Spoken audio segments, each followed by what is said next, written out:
Oi, gente, boa noite. Tudo jóia? Tudo jóia. Vou só pegar uma água aqui que eu acabei esquecendo. Peraí, rapidinho.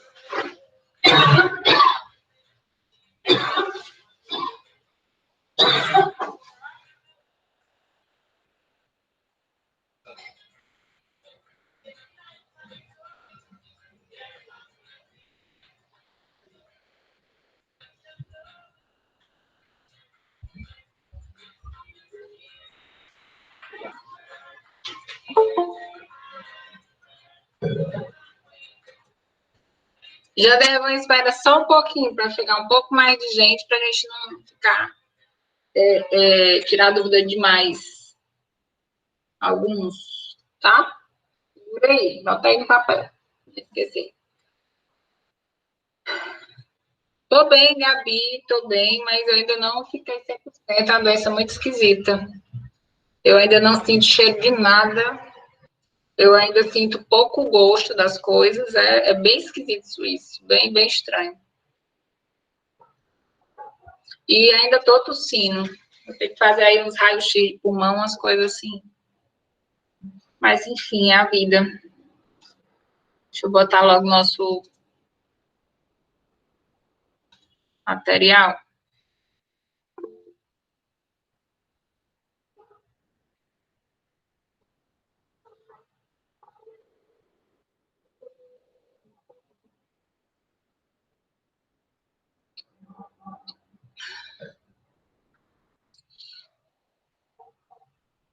PowerPoint agora vai dar boneco, não.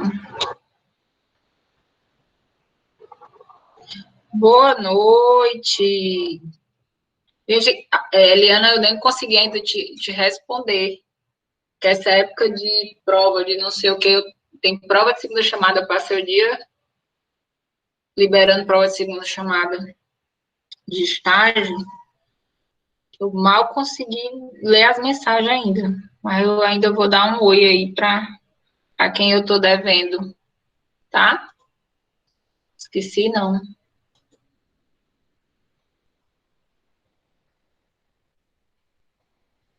Deixa eu abrir aqui de novo. Pronto. Vamos nós. Passou mais mas a tosse ainda tá. Onde eu falei com o médico, e aí vou ter que tirar uns raios-x aí da vida. É muito melhor, muito melhor. Não ter falta de ar é já uma alegria. Vamos ver se entra agora o negócio. Opa, entrou. Mas, graças a Deus, as coisas estão se encaminhando.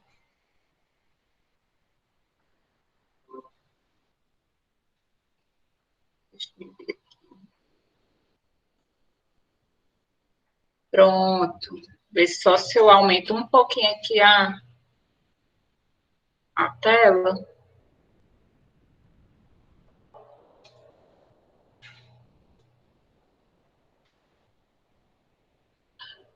Pronto. Vou só botar aqui um recadinho no nosso grupo para avisar aqui. Gente, quem... Oi, Felipe. Quem é você, Felipe? Tem que estar aqui mesmo, Felipe?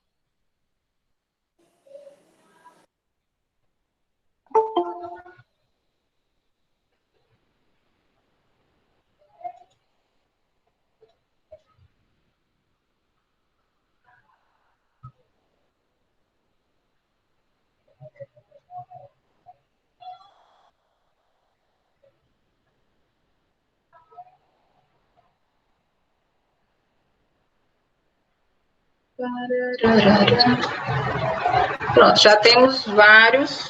Cadê o Felipe que entrou?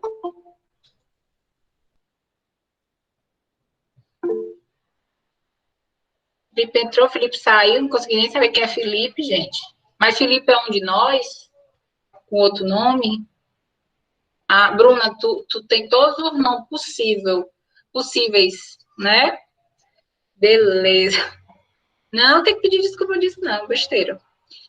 É só porque a gente fica curiosa para saber, né? Quem é que está conosco. Já deve estar duplicado, menino, eu gosto disso. Em dobro. Eu vi que a participação hoje vai ser em dobro, né, Jadervan? Gente, nós já somos aqui 29 de 40. Eu acho que já dá para conversar um pouquinho. Um pouquinho não, já dá para começar para a gente conversar. Vou só mandar aqui no grupo do WhatsApp uma mensagem dizendo que a gente vai começar a falar sobre prova, tá bom?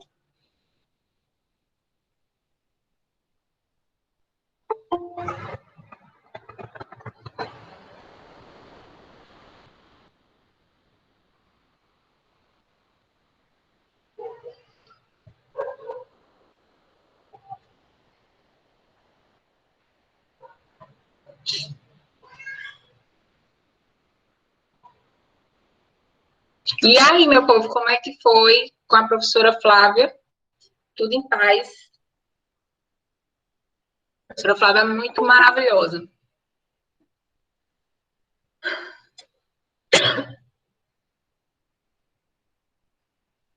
E deu tudo certo.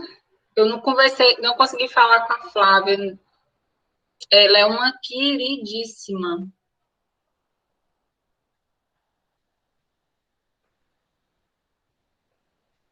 Ela é um amor, Flávia. Provavelmente, não sei se. Só que ela é professora da manhã. Pois é, acho que ela não tem disciplina à noite, eu não sei. Oi, Matheus, eu não sei se Flávia tem disciplina à noite. Porque processo civil 2 é o Ricardo Gaúcho que ministra. Ah, então ela é de processo civil 3, não é isso? Ah, não, ela é de tópicos 2. É isso, exatamente. Então vamos lá conversar um pouquinho.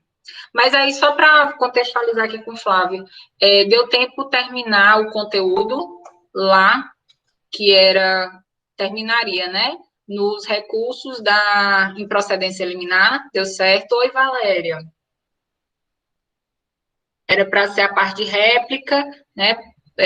Valor da causa, protesto de provas, sobre a audiência, improcedência liminar e os recursos da improcedência liminar. Tranquilo, tudo? Massa, show. Então, vamos nós, né? Vamos voltar aqui. São duas, exatamente. Então, eu não consegui falar com ela ainda, mas deu tudo. Massa. Então, é o seguinte, a gente retoma, né, hoje, e aí resposta do réu, termina a resposta do réu, tutela, tutelas provisórias, e termina nosso conteúdo, tá? Então, vamos nós. Eu vi que alguns queriam tirar dúvidas sobre conteúdo da NP3, né?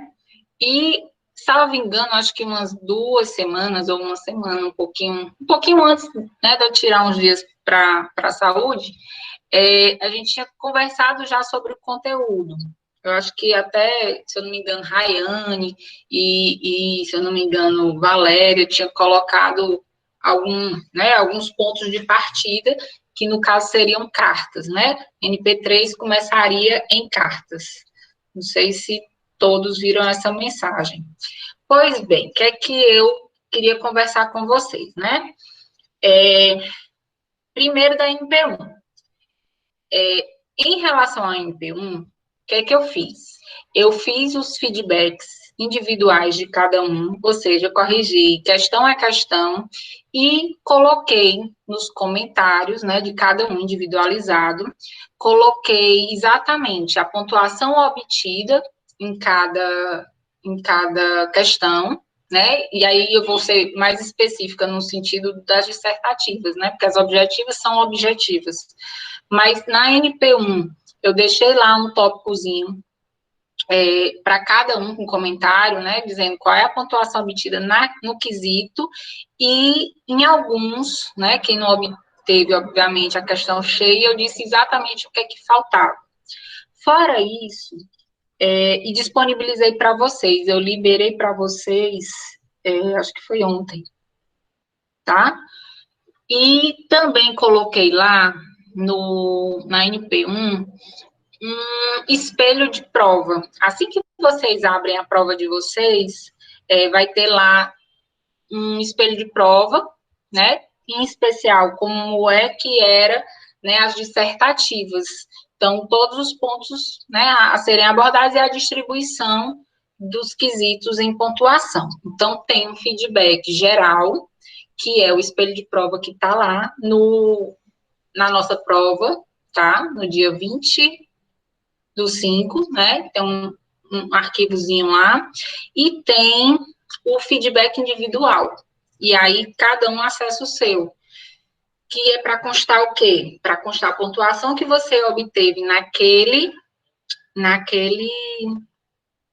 naquela questão e os comentários relativos à sua resposta, tá? Para, né, dizendo o que é que pontuou, o que é que deixou de pontuar, o que é que faltava, enfim.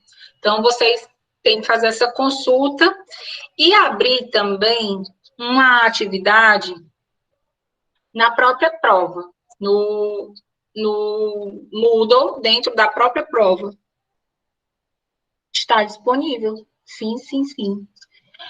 E dentro também do dia 20/5, eu coloquei tipo uma tarefa. Quem está no NPJ vai estar bem familiarizado.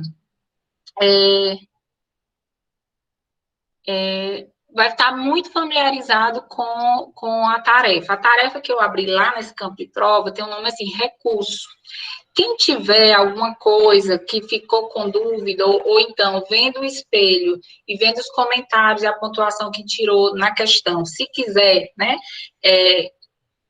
querer uma revisão em relação a isso, você vai fazer o recursozinho, né, enxuto, mas, obviamente, arrazoado, jurídico, dizendo, né, o que é que eu deixei de pontuar na sua questão. Mas lembra, faz isso de uma forma como você faria numa petição, não precisa ser longo com jurisprudência, não, óbvio, mas faz um pedido fazendo um embasamento jurídico, no sentido de explicar o que foi que eu esqueci de pontuar, enfim, essas situações assim, tá? Não coloca assim, professora, revise, porque daí eu não tenho elementos novos para ter um olhar diferente do que eu tive da primeira vez, tá? Até aí, ok, entenderam? E aí eu coloquei um prazo, que é o prazo que a gente usa o institucional para MP3, até porque institucionalmente a gente não tem nenhuma revisão específica, nem para NP1, nem para NP2, né, de prova. Tem para NP3. Mas aí eu coloquei, já que não, o contato já é tão eletrônico, também criar uma ferramenta eletrônica para a gente trocar essa ideia em relação às questões, né, e essa possibilidade de revisão delas. Então, 48 horas, tá? Então, o prazo abriu hoje, vai até quarta-feira, no horário da aula, 18h35, tá? Que pode certamente passar, por exemplo, um somatório errado que eu possa ter feito. Pode ter, sim, um elemento que você colocou e eu acabei no cansaço não vendo e não pontuando, tá? Eu só quero que você demonstre, principalmente se for um erro desse, assim, que é mais objetivo, diga, né, ó, professor, ó, somei isso aqui, dá tanto, ou então, olha, professor, a senhora não considerou, mas e aí você, diante da resposta que você deu, você faz, né, o seu arrazoado. Não pode trazer um elemento novo no recurso, né, que não está na resposta, mas se tiver na resposta, você faz o arrazoado. Beleza? Gabriel, as aulas que eu disponibilizei, eu não sei se tu já viu, tem um negócio, cada aula que eu dei, eu coloquei o link da gravação dentro da aula. Então, você vai ver, tipo, um Darth Vader, um pequenininho, sempre é o último tópico, é um Darth Vader, parece um videozinho, um Darth Vader, aí, ali você clica, e aí aquele link específico vai te levar direto para a aula no YouTube. Tá? Depois procura nas aulas anteriores um videozinho pequenininho assim, é tipo um logozinho que tem um Darth Vader, tá? Então, bora lá. Então, NP1, dúvidas. está liberado o espelho de prova, o geral, e está liberado a resposta de vocês com o comentário e a pontuação atribuída.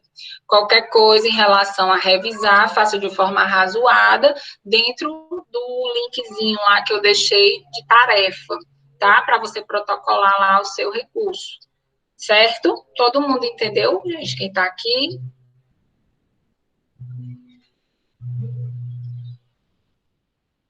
Só para quem tem um link. Aí cada aula tem um link, tá? Vamos aqui devagar que as perguntas estão subindo. Cada aula você vai num link diferente. Por isso que não adianta ir naquele link e tentar acessar os demais. É só ir em cada aula, porque vai ser um link novo, específico. Pronto, mas eu disponibilizei, tá? O linkzinho, um de cada aula. São links novos. Links novos, assim, são links correspondentes, tá?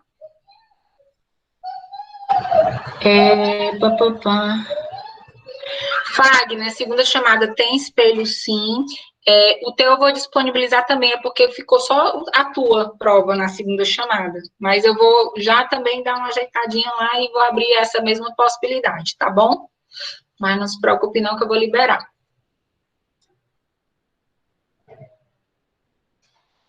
Não, não é teu espelho. Como assim teu espelho? O espelho é geral, Bruna. Bruna, o espelho é geral das questões dissertativas. E a outra, e o espelho das objetivas eu abri para que você veja qual é a certa e qual é a errada. Vocês não estão conseguindo ver, porque até o próprio sistema ele mostra o que é certo e o que é errado. Porque a gente até cadastra previamente. Tem que entrar na questão e em revisão, Miriam. Exato, entrei, liberei todas. Da NP1, gente, tá?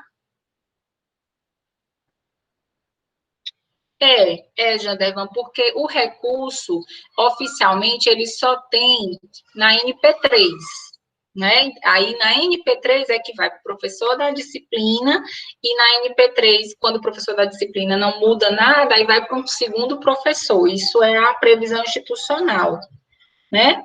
E aí, na NP1 e na NP2, eu estou abrindo por conta própria essa possibilidade, porque pode haver, sim, alguma coisa que eu possa não ter visto. Lancei da NP1, Gabi. A tua não entrou? Eu lancei as notas da NP1 todas. Tá? Da NP2, eu vou esperar só chegar até quarta-feira para poder eu ver tudo que tiver de recurso agora e aí eu abro tudo da NP2. Que aí eu dou também 48 horas. Porque se eu abrir tudo de uma vez, eu fico com receio de eu não dar conta de dar essa resposta em tempo hábil e fazer os lançamentos, tá? Eu já corrigi as NP2, né? No mesmo estilo, eu faço sempre um espelho prévio e depois vou fazendo a correção, né? Fazendo os comentários e botando a pontuação. A NP2, a NP2. A NP2 um panorama bem geral. As questões objetivas foi muito parecido no sentido de metade da turma acertava uma questão. Uma coisa que eu prestei muita atenção nas questões objetivas é que tem mais ou menos um padrão no sentido de que corresponde muito ao mecanismo que acontecia nas presenciais.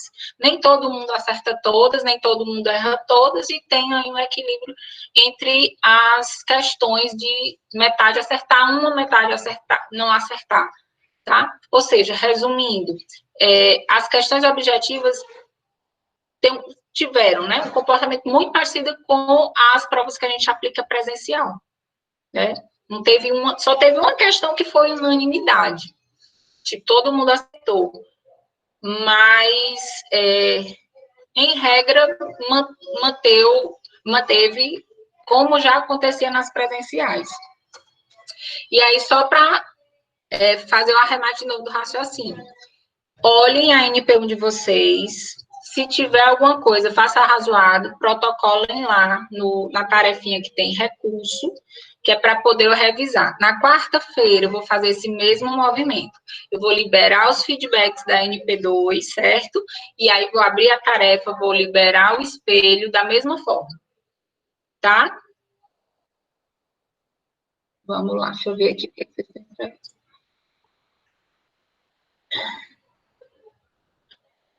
Não, na verdade, não é o que... Mas tem a pontuação, Ricardo.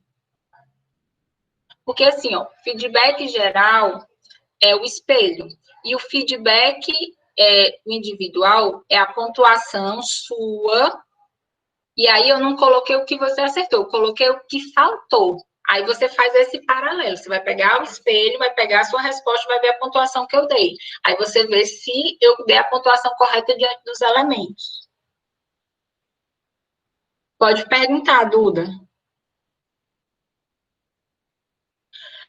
Mas, Ricardo, depois só me explica se tu não encontrou a resposta da dissertativa ou da objetiva.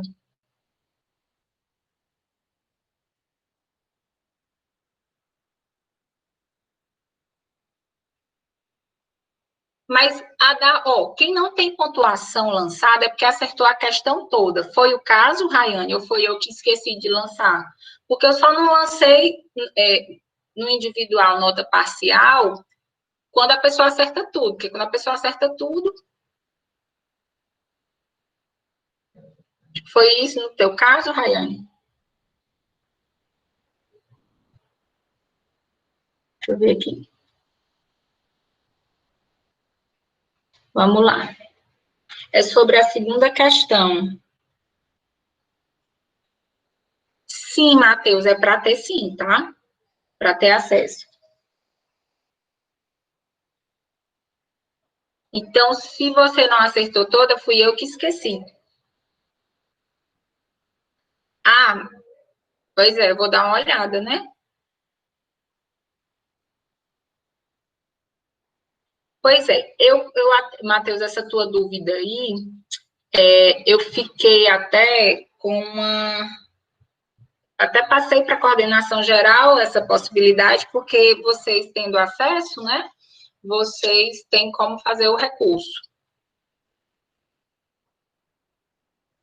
Duda, eu tenho que lembrar qual é a questão 2. Eu tenho que vê-la novamente. Vou anotar aqui para lhe dar uma resposta na quarta, tá?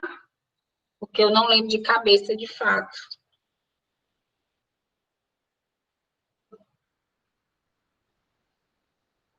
Não, Ana Beatriz, falei ainda não. Estava falando da MP1, tá? Então, vamos ver aqui se eu fiz o arremate das questões sobre NP1, tá? Vou ver a segunda questão, que a Duda quer ver o fundamento legal. Eu realmente não lembro exatamente o que era, mas quarta-feira eu dou esse retorno. Quem quiser, né, fazer um recurso ou alguma coisa, eu crio uma tarefa lá, tem até quarta-feira agora, no horário da aula, 6h35. O da Rayane, falta lançar a nota é a oitava questão, né, Rayane? Pronto, eu vou ver lá porque é que eu esqueci. Ricardo, Professora, Mina, Ricardo. Oi, Ricardo, aí eu te perguntar, e aí? Pronto, eu estou com as dúvidas aqui, eu vou lá na questão 2, certo? Certo. Aí eu vou na questão e eu vejo a minha resposta e vejo, aí está embaixo, dizendo se a resposta está correta ou não. Beleza. Aí, exemplo, essa daqui eu marquei correta, tá ok, correta, é de marcar. Certo. E onde é que eu vejo que eu acertei esse meio ponto dessa questão? Porque aí eu termino a revisão, aí vejo lá, sua nota final neste questionário é 0/00. Essa quanto é a pontuação de cada questão? A pontuação é meio, ela vale meio ponto, né? Ela vale meio, mas aí eu não vejo como é que eu chego ao valor da minha nota. Pronto, você vai... aí eu vou na questão subjetiva. Tá, vamos lá por partes. As objetivas, elas têm aquele comportamento que está na tabela, lembra? Que está, inclusive, bem assim que a gente acessa a prova, tem uma tabelinha, não tem? Eu sei, ok, Pronto, tudo bem. as Essa objetivas. questão, por exemplo, ela vale meio ponto. Pronto, as objetivas. É, Se eu não me engano, Ricardo, a gente tem assim, a primeira e a segunda meio ponto, a terceira, a quarta, a quinta e a sexta, 1. e a sexta, um ponto. E Isso, a sétima e a oitava, 2,5, certo? E aí, isso. você vai ver se você, nas objetivas, se você acertou ou errou e somar essa pontuação que está na tabela. Tipo, se Tudo você, bem. certo? E nas... Pronto. Nas dissertativas, como foi que eu fiz? Eu botei a nota parcial dentro do quadradinho, certo? E alguns eu fiz comentários, ó, faltou botar não sei o quê, né? Ou fiz até mesmo uma pergunta em cima da resposta. E coloquei um espelho com a divisão dessa pontuação, das dissertativas. É um arquivo em PDF, dentro da prova também. Não está dentro da questão, está fora, está dentro onde tem as questões da prova.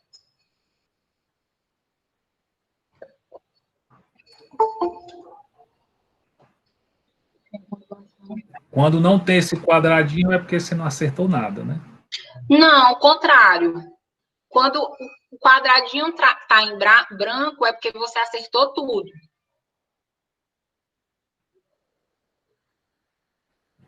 Pois é, eu estou achando estranho aqui que na minha oitava questão não tem nada. Eu tenho a resposta, mas na sétima ele já tem dizendo lá, nesse primeiro item você acertou 0,5, nesse outro 0,25. Mas aí na última não tem nada. Aí É eu porque você quero acertou saber se eu não toda. acertei nada. É porque você acertou toda. Então, se for isso, então minha nota é melhorar um pouquinho. Pois pronto. Pois aí você me manda lá pelo Moodle Vou também. verificar. Porque Tá eu só bom. deixei. Não sei se aconteceu o que aconteceu com a Rayane. Que o da Rayane, ela acertou quase a questão toda, mas não foi toda. E eu que esqueci. Tá? Então, dê só uma Tá olhadinha. bom, eu vou. Qualquer coisa você pode me mandar. Aí, deixa eu ler. Tá ok. Vou... Nas questões que tem pontuação e não tem comentário sobre os erros, mandamos a resposta completa para análise. Como assim? Como assim, Ana Paula? Vamos aqui por partes. Não tem comentário sobre os erros. Não, aí você é dissertativa, Ana Paula. Aí, se for dissertativa, você usa o espelho. Se sua resposta que está lá está correspondendo àquele espelho. E se tiver em algum elemento e eu não considerei, você faz a utilização do recurso. Entendeu direitinho? Vamos lá. Tem uma questão subjetiva. A revisão só é permitida uma vez? Na prova, por prova, sim, Mariana. Na tua também. O que foi, Duda? Na tua também o quê? Não veio nada de comentário. Tem uma grande chance, gente, se seu quadradinho não tiver nada comentado, certo? É porque você acertou a questão toda.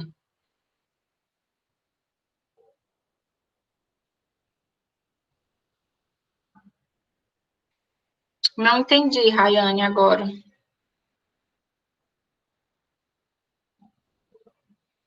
Na questão subjetiva, certo? Aí você vai pegar o espelho e vai ver qual foi o elemento que não entrou. Não, gente, calma. Ó. Seguinte, comentário vai estar a pontuação parcial, certo?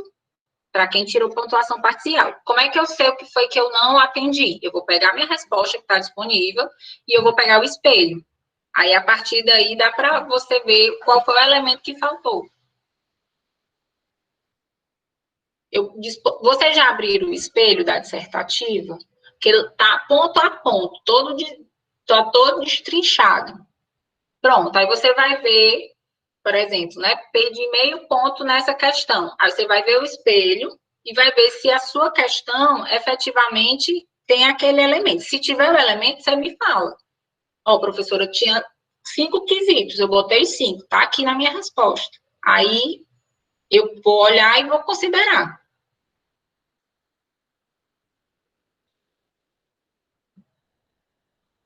Se dá para ver uma vez... Maria, peraí, é porque eu não estou conseguindo acompanhar. Rayane estava respondendo a Mariana, eu estava achando que ela estava falando comigo, olha que louco. Era porque a Mariana estava perguntando se dava para ver uma vez. Dá para ver uma vez. Não, tem que pedir desculpa, não, mulher. Boa, pode falar. É porque eu tinha perguntado se dava para revisar mais de uma vez, mas não dá. Eu abri a questão para poder comparar com a tua, Mirna. E aí, quando eu voltei, já tinha fechado. Não consegui abrir de novo. Vixe, que conversa é essa? Pô, eu tentei abrir 2 vezes e não deu certo. Aí eu... Não sei. Deixei pra lá. É estranho, dá para abrir, é só clicar de novo. Que ela fica disponível, não dá para você alterar a resposta, mas para ver a resposta dá. Eu vou tentar de novo. Tá bom. Duda, tu entendeu como é que é essa questão do elemento que faltou? Tá. Gente, alguma pergunta aqui que foi rápido, que subi e eu acabei não vendo? Se eu não respondi alguma pergunta que colocaram aqui, copie e cole aqui mais embaixo, porque subiu muita pergunta. Tá? Aí, vamos lá. NP2. Sim, aí NP2. Quarta-feira eu vou fazer a mesma coisa, tá?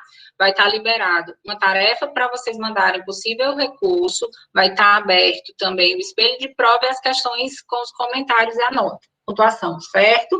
E aí vai ser também de 48 horas. Ó, o pedido.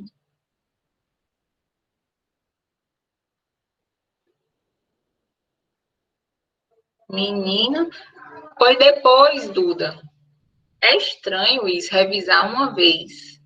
Só pode olhar uma vez. Bem, isso é um elemento novo, mas eu vou checar isso depois da aula, tá bom? Porque tá bem estranho. Porque é para você ver sempre.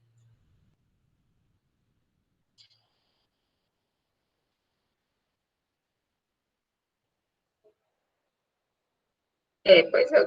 Agora sim, gente, o revisar para... Eu não sei exatamente qual é o botão. Eu não sei nem se é o revisar. É para ver a prova. A questão, né, não? Sei. Vou perguntar aqui o suporte. Mas é para deixar aberto sempre. Tanto é que os meninos às vezes terminam a prova e ficam vendo a resposta. Não é estranho? Mas, enfim. Vou também atrás desse negócio.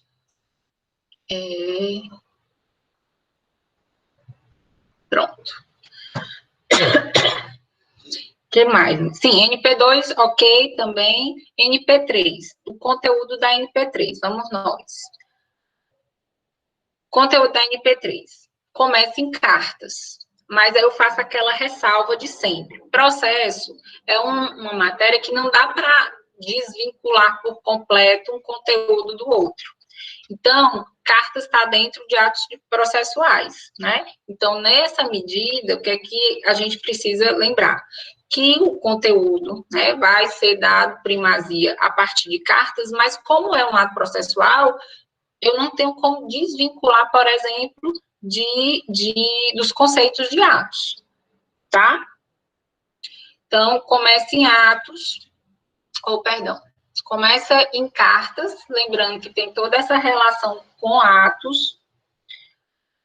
Só um instantinho, Andervan, só para a gente finalizar aqui, porque é uma pergunta que, vez ou outra, quando eu vejo, vem uma mensagem. Quando é que começa a NP3, né? Aí eu estou aqui exatamente no Moodle para a gente seguir essa sequência.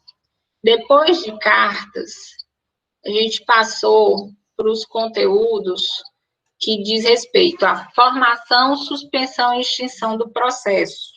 Se alguém puder copiar aí no chat, porque aí vai ser, eu acho que vai ser mais útil, né? Sempre tem alguém que entra depois, enfim. Aí bote aí, cartas, né, vinculado a atos processuais, formação, suspensão e extinção do processo.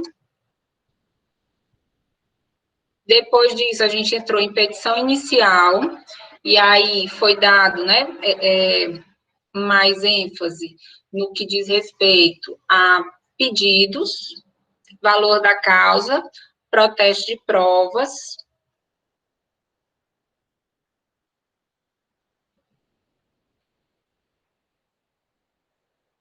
pedido de audiência, né, autocompositiva, os casos de indeferimento da petição inicial, emenda inicial,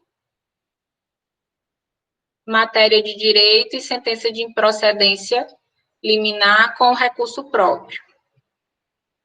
Eu só estou aqui no Moodle seguindo exatamente o métier aqui que está no Moodle, tá, gente?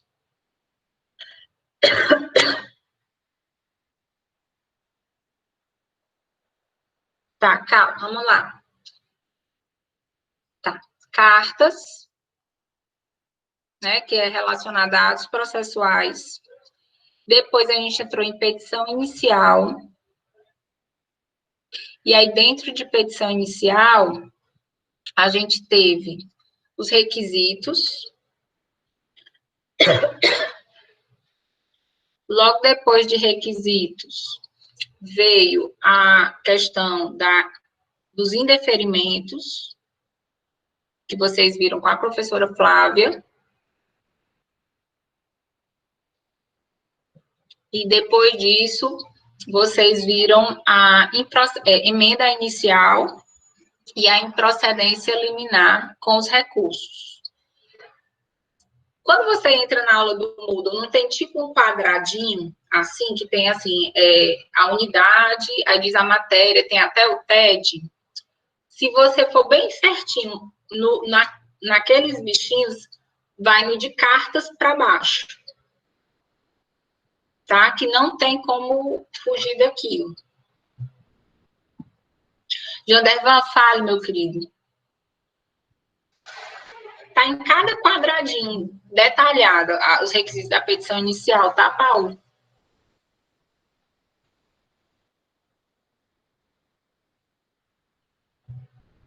Ó, a Lara já pegou aqui tudo. Quanto às objetivas da NP1.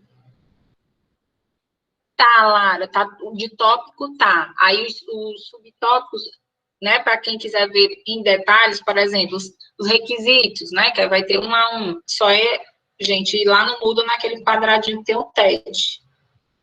A nota é para ser mostrada quando a gente clica em revisão. Na objetiva, não, Jandervan. Foi a dúvida que o Ricardo teve. Nas objetivas, lembra que tem uma tabela de prova que tem exatamente o número da questão e quanto ela vale, lembra? E aí, a objetiva, como o Moodle, ele não dá uma opção para fazer comentários nas objetivas, ele diz se você acertou ou se você errou. E aí, se você acertou, é só olhar na tabela o quanto vale aquela questão, tá?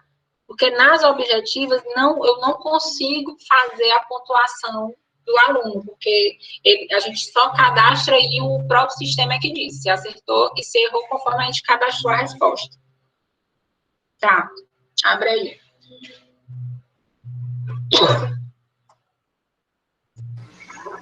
Professor, boa noite.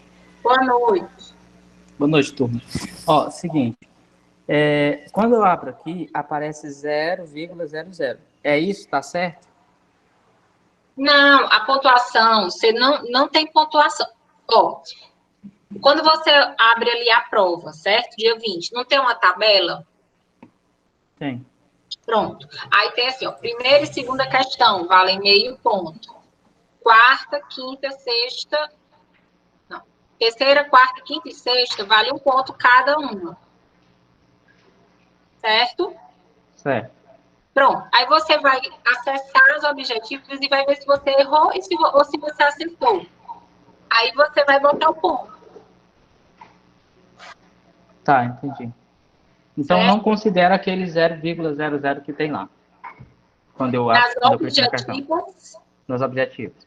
Não, porque a gente não conseguiu colocar, porque assim, o Moodle, ele só possibilita que você pontue de meio ponto a um ponto. Então, a questão de 2,5, a gente não consegue mudar no Moodle. E aí, a coordenação zerou todas as questões, é por isso que a gente botou a tabela. Porque pela tabela, a gente consegue modular populações diferentes. Tá bom. Entendi. Certo? Tá. Obrigado. Nada.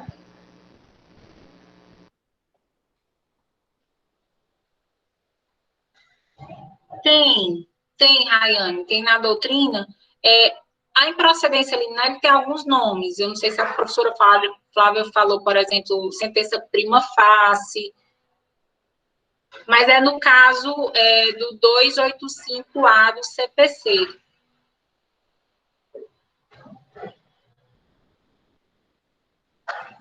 É no caso que é só questão de direito, sem ser questão de fato, que o juiz pode julgar de pronto, sem citar o réu, sem citar o réu, já julga a ação do autor como improcedente.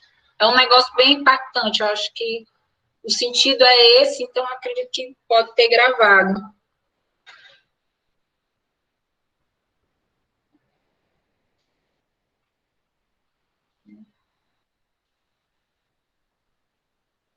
Aí o autor entra com recurso, exato, é isso mesmo. Eu vou falar com a Flávia, tá? Para ela me dar um feedback também e não ficar tão, né, assim, na dúvida, a gente não ficar na dúvida se o conteúdo foi ou não abordado. Tá bom? Eu não sei, eu acho que não, mas ela estava com acesso para postar. Eu vou pedir para ela, tá bom?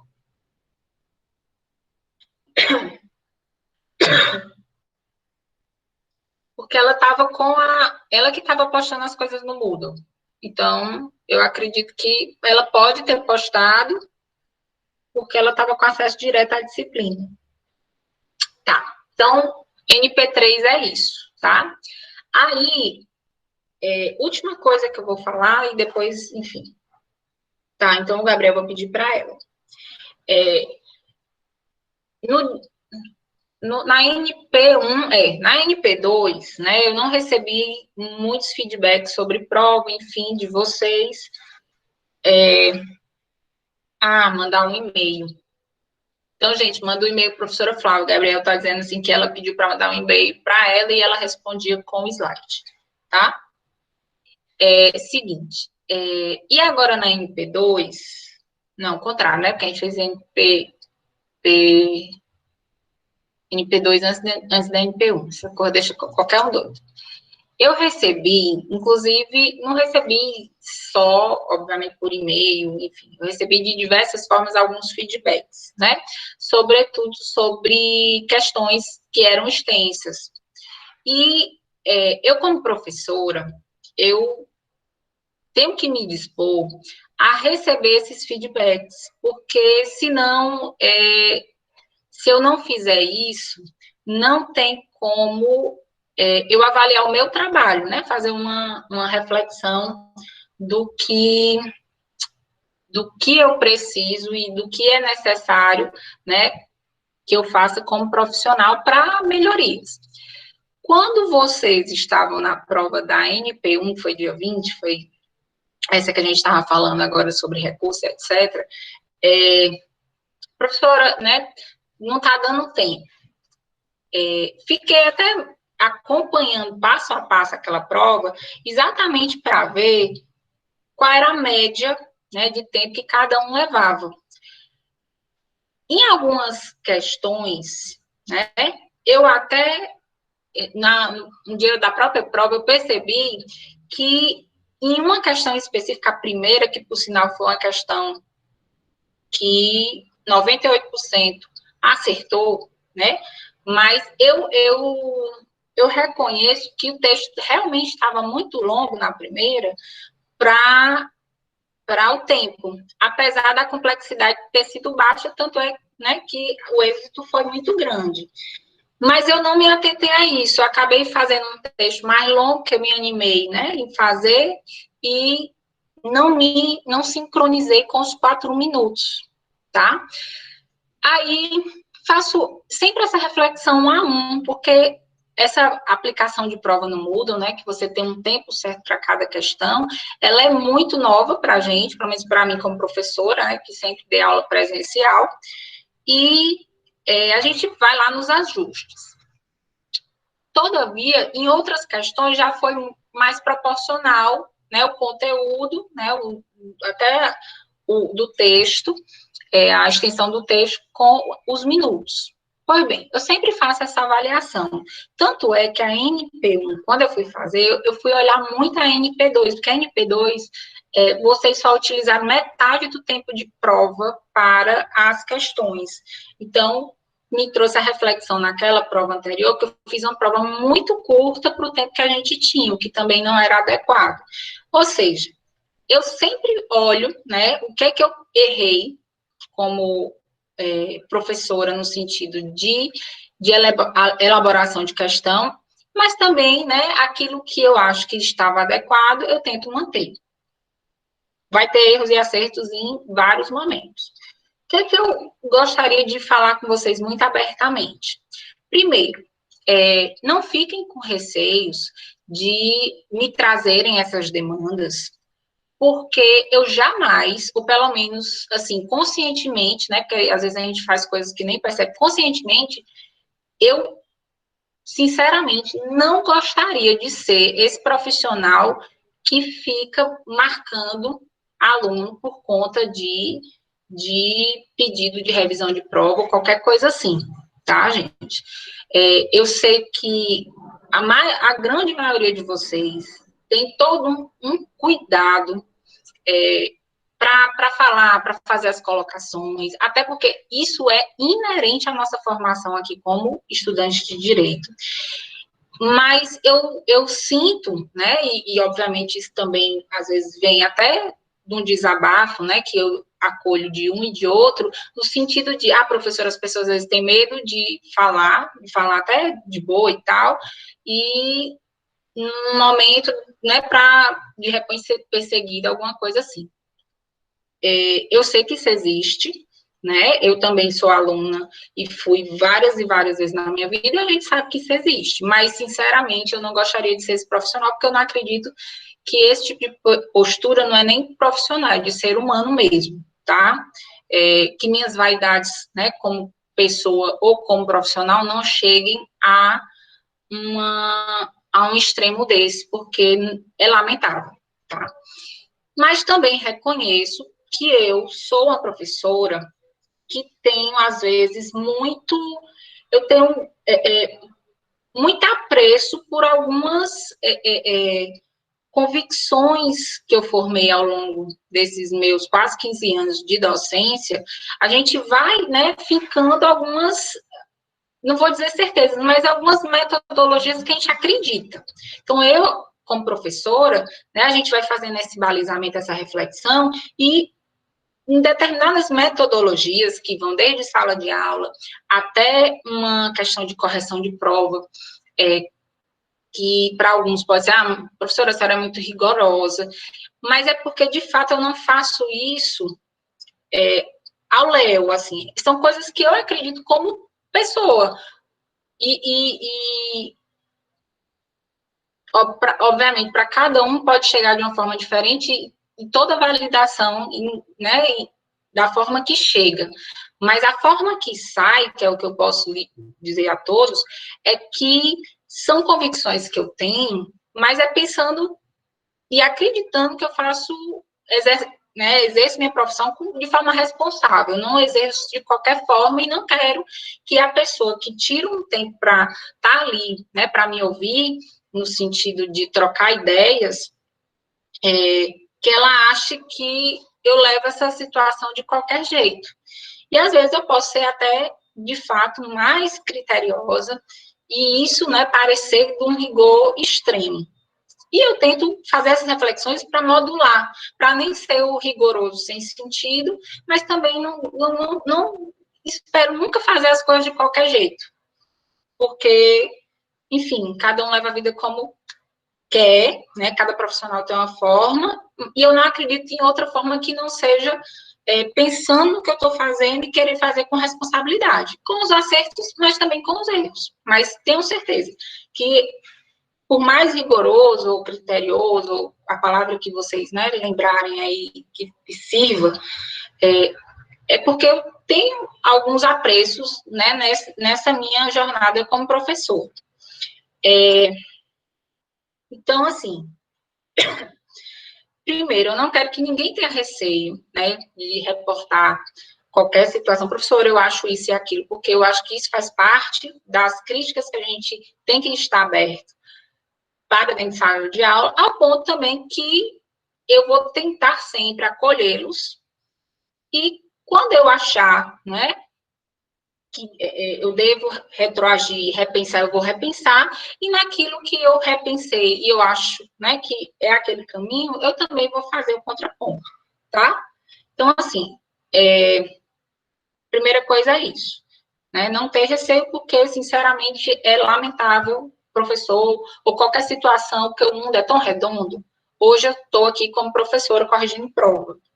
Não duvide daqui um dia um de vocês está julgando um processo meu como advogado e você como magistrado. O mundo é muito redondo. Então, a gente não está aqui para fazer um cabo de guerra, né? A gente está aqui em colaboração, tá bom? Outra coisa, e aí, façam essas colocações no momento que vocês também não estejam mais tão cansados, tão esgotados mentalmente, e até fisicamente, às vezes, né? Ou seja, vamos fazer essas colocações, professora, isso aqui, lá. Faça, mas vamos deixar passar o tempo de prova. A gente até se diverte e ri, às vezes, num comentário que quando sai da prova, faz, né? Mas, assim, qualquer indagação na hora da prova, eu acho que é um momento ainda de muito cansaço. Vamos fazer as colocações, né, no momento em que esse cansaço já esteja mais distante, porque a gente vê as coisas de forma mais objetiva. E eu digo isso para vocês, mas para mim também. Não é fácil para mim conduzir um momento de prova, um negócio até que a gente fica com medo da internet cair outra, não dá tempo eu dar uma assessoria de resposta imediata quando eu tenho 40 alunos fazendo prova ao mesmo tempo e eu torcendo pela internet minha e a de vocês. Então, assim, professora, eu acho que foi mal feita aquela questão e tal. Pronto, a gente conversa na aula seguinte, vocês me mandam mensagem, eu tenho muito carinho em receber os feedbacks, né? Desde que, obviamente, seja uma situação respeitosa, como eu também espero tratá-los o resto da minha vida, porque eu também não acredito nessa troca que não seja respeitosa. E espero, em um dia que Deus me livre acontecer, de eu não estar bem, dar uma resposta mais atravessada, converse comigo, porque não é isso também que eu gostaria na vida de ninguém, de ser de uma forma, né, grosseira ou qualquer coisa assim. Não é, você não está aqui para isso, e eu também não vim aqui no mundo para fazer um negócio desse. Então, assim, se sintam muito à vontade. Vamos trocar sempre ideias. Algumas eu vou manter, algumas eu vou refletir, certo? Mas no dia de prova, vamos concentrar na prova. Tenha certeza que se eu acertar e se eu errar, eu vou refletir também para tentar fazer, né, adaptar o remédio que for, seja para a prosa, seja em alguma medida que dê para resolver uma prova que eu já apliquei, certo? Então, era isso. E espero que vocês, né, não tenham esses receios mesmo, porque eu escutei isso de alguns colegas, né, assim, é porque a gente já passou um dissabor, às vezes, com experiência com outro professor, e a gente sabe que isso acontece, e a gente sabe que isso acontece. Mas, sinceramente, eu não quero marcar a vida de vocês, nem como pessoa, nem como profissional, por critérios, assim, aleatórios, não profissionais. E também, né, de trocas que não são as que a gente quer na vida. Teremos ponto de participação na MP3? Terão ponto de participação na MP3. Acabei de saber da Pró-Reitoria hoje. Viu? Na NP1 não, porque a nossa NP1 foi uma situação bem atemporal, né? Infelizmente, nossa foi a última, que não pôde ser aplicada. Mas a NP1, NP2 terá, a NP3, o Pró-Reitor autorizou também. Né? Tá. E aí vamos voltar aqui à nossa disciplina, porque falta pouca coisa, mas falta coisa, certo? Então, é o seguinte, resposta do réu. A gente conversou muito, mas não foi pouco, não. Foi muito sobre autor, tudo é autor na nossa vida. E um dos pontos que fica um pouco defasados é a relação de peticionamento com a fala do réu. E é por isso que muitas vezes a gente acaba repetindo a estrutura da petição inicial numa contestação, que é uma peça genuína, né, de fala do réu. Mas isso não acontece porque é um erro grosseiro, não, é porque dentro do curso de Direito, até nos núcleos de prática, excetuando pouquíssimos, nós peticionamos muito mais para o autor que para o réu. Então, existe toda uma familiaridade com essa fala do autor, mas não tem do réu. Por isso que a gente replica, às vezes, nas peças, essa circunstância, né, que a nós é mais conhecida, que é a petição inicial. Mas falando em resposta do réu, eu vou aqui falar com vocês que o réu tem várias formas de responder. Por isso que a gente não fala, quando, né, vai falar sobre a fala do réu, a gente não diz que o réu tem uma contestação. Contestação é uma dessas respostas. Por sinal, a mais robusta defesa do réu. Mas o réu tem várias formas de se manifestar no processo. E aí, eu vou aqui apresentar, né, a largo passo, algumas formas de manifestação do réu. Vocês estão aí, meu povo? Sim, beleza. Formas de defesa, certo? A substancial defesa, fala do réu, de fato é a contestação. Mas, além da contestação, eu tenho a reconvenção, eu tenho outras formas de impugnação do réu, sobretudo essa impugnação aqui que eu botei no slide, é uma impugnação quanto ao juízo, especificamente nem ao juízo, ao juiz, que diz exatamente a reticência que se tem, né, a impugnação, às vezes, que o réu tem que fazer quanto à pessoa do juiz, quando ele não é imparcial. Então, onde tem aqui impugnações, essa especificamente da resposta do réu, quanto ao juízo, né, ao juiz, para ser mais exato, quando ele não é imparcial. E aí, nesse caso, o réu faz uma petiçãozinha que se chama impugnação para dizer se existe uma suspeição ou impedimento daquele magistrado, tá? Mas a gente vai ver isso aqui também. Então, ó, contestação, que é a mais robusta defesa do réu, reconvenção, que é uma espécie de contra-ataque, que é uma espécie de petição inicial, ou seja, agora o réu, ele vai entrar com ação contra o autor, daquela mesma ação daquele autor que está demandando ele, em condições específicas, que a gente vai ver também, e não deixa de ser um tipo de resposta, a ausência de resposta, que a gente chama de revelia, né? E aí a gente vai conversar sobre revelia, que é a ausência de resposta, e os efeitos da revelia, que é uma outra coisa, certo? Nem sempre, quando a gente não tem resposta, ou seja, quando incide revelia, as pessoas vão sofrer, as pessoas leia-se, o réu vai sofrer os efeitos de não ter respondido, de ter sido revel. E aí eu vou colocar as condições que isso se aplica e as condições que não se aplica esses efeitos, tá? Mas a gente vai começar da mais robusta delas. Então, de resposta do réu, de sobremaneira, eu posso elencar em 4 comportamentos.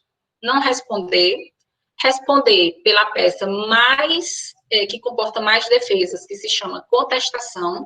O réu pode reconvir, né, que é essa peça de reconvenção, que é apresentar uma pretensão também em face do autor, né, que está demandando, e também aprestar essa impugnação para questionar a falta de imparcialidade do juiz, que seja por um impedimento ou uma suspeição.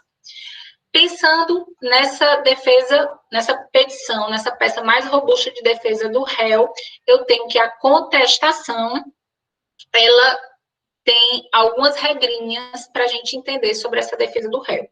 Então, para falar em contestação, eu vou começar pela principiologia dessa contestação. E aí ela é bem sucinta. são dois princípios que sustentam o embasamento principiológico da contestação. O primeiro deles, deixa eu ver se eu botei aqui, pronto. O primeiro deles é exatamente esse princípio aqui, princípio da concentração ou da eventualidade, certo? O que significa dizer que a contestação é regida pelo princípio da concentração ou da eventualidade, né? E aí, o próprio nome, principalmente o primeiro, concentrar. Concentrar quer dizer, o réu, ao manifestar sua resposta, ao manifestar sua defesa, né, pela contestação, ele tem que concentrar todas as matérias que tragam essa defesa para o réu dentro da peça de contestação. Então, eu não vou repartir em várias petições ao longo do processo a defesa, porque o momento correto de se apresentar, se manifestar essa insurgência ao pedido do autor, né, e refutar esses pedidos é dentro da petição de contestação. E esse princípio, né, fala em concentração, porque a gente tem que concentrar todas as defesas na contestação, fala também de eventualidade, porque a relação de eventualidade, assim, em um evento, que é a apresentação de contestação, eu tenho que concentrar essa minha matéria de defesa. Até aí, como estamos?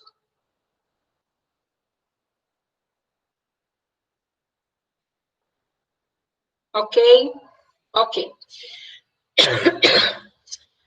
E o segundo princípio que eu tenho que lembrar quanto à contestação. Quando eu vou fazer uma contestação, eu tenho que lembrar que, além de apresentar toda a matéria de defesa desse réu, eu tenho também que impugnar pedido a pedido do autor, que é o que a gente chama de princípio da impugnação especificada ou específica dos pedidos, tá? Então, eu já sei que a contestação, que é a principal resposta do réu, a principal forma de defesa, onde ele vai apresentar a peça que ele vai prestar as suas defesas, ela tem essas duas vertentes principiológicas. Eu tenho que concentrar o máximo de defesa naquele evento, que é a apresentação da contestação, e, além disso, nessa contestação, eu tenho que impugnar pedido a pedido, certo? E nisso, desses dois princípios, a gente tem alguns desdobramentos desse raciocínio. Isso significa dizer que no princípio, né, pelo princípio, na verdade, da impugnação, da concentração ou da eventualidade, não é cabível, né, eu utilizar daquela máxima de deixar cartas na manga. Como funciona isso, Mirna? Deixar cartas na manga? Quando é que esse ditado, não sei nem se é um ditado, ou então uma expressão popular, né? Quando é que a gente utiliza? Vou deixar cartas na manga. Em que sentido? Vocês lembram? Para que vocês já utilizaram isso?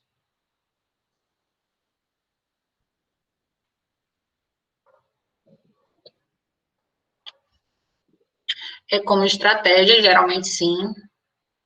Para outro momento oportuno. Para quando não temos outra saída.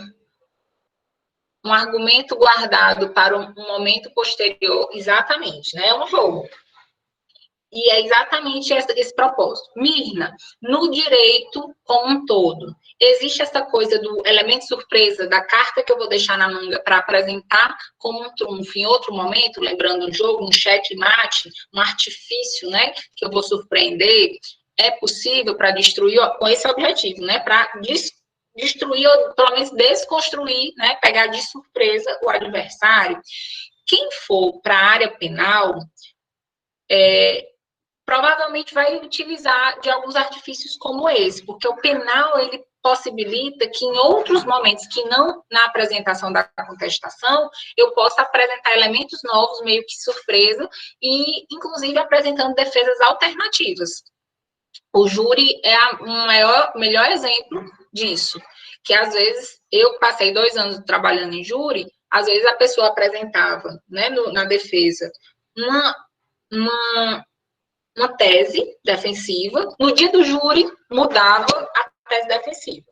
Isso no penal, Valéria já fazendo aqui coração.